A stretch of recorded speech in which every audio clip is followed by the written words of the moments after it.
Hey, what's up everyone? Morey Croson here from the Performance Lab, and I'm really excited here for the video today as we're going to be going deep into quarterback biomechanics and really giving you just a better understanding of the throw. And we're using the scientific analytics system today. They recently came out with some new updates which makes it so we can actually see some of the actual numbers during the throw. So just to give a basic breakdown here, we're looking at, if you look right here, at trunk rotations, right? You can see that with the numbers, and you can also see the graph here, that as time is going, and on the left you should be able to see my throw, we'll just use this one right here, we can see that the trunk velocity numbers are starting to increase during this time, right? And you can see what's causing those trunk rotation numbers to really get pretty high up there. So you can see my numbers are getting up into about 700 degrees per second of rotation, which is pretty good overall. And you can also see some of the numbers like my arm rotation velocity, and where, you know, that was here where it's pretty low,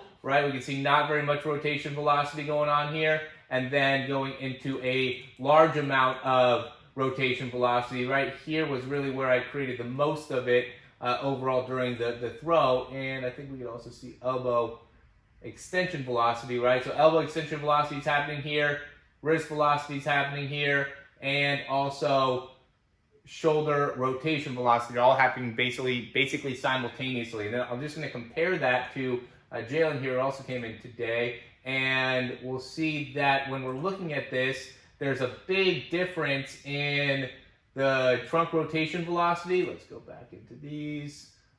He's a lefty, so we'll have to go into the other way.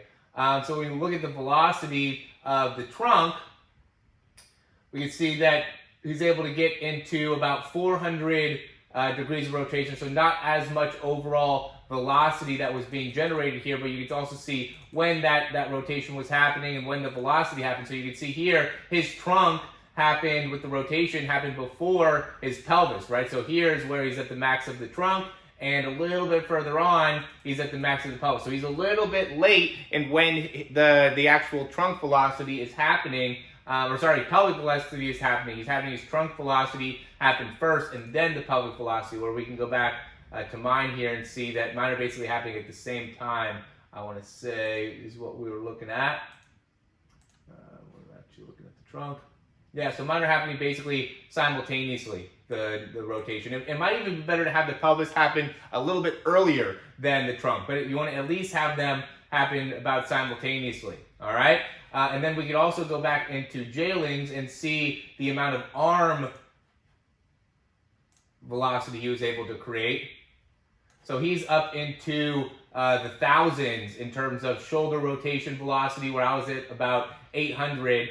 And it's really interesting to see when the extension happened in the elbow. So his extension's happening right here. Max extension of the elbow, boom, is when he's getting the most amount of velocity there. And that's actually happening a little bit before he goes into shoulder rotation max velocity. So he's creating elbow rotation velocity first, then shoulder rotation velocity. So it just means, in comparison again to me, who I was doing them about the same time, I want to say. So here we can see, or maybe even the opposite. Yeah, no, mine's about the same time. So I got elbow extension velocity at the most right here, and I'm also creating the most amount of shoulder rotation velocity at the same time, right? And so my top number on this one, in terms of shoulder rotation, I'm only at like 640, right? Where he was up into the thousands. Okay, so while I was able to create a lot more rotation through my trunk and through my pelvis, a lot more velocity in my trunk and through my pelvis, Jalen was able to create a lot more force through his elbow and through his arm. So just giving you a comparison of some of the reasons that could be happening, and showing you some examples. So to me, a big reason why it was happening for him in terms of the arm velocity is because he's starting to extend the elbow first, then get shoulder internal rotation, which is super interesting for me to figure out. I just figured this out within the past hour making this video for you guys, so now you guys will be able to benefit from that information.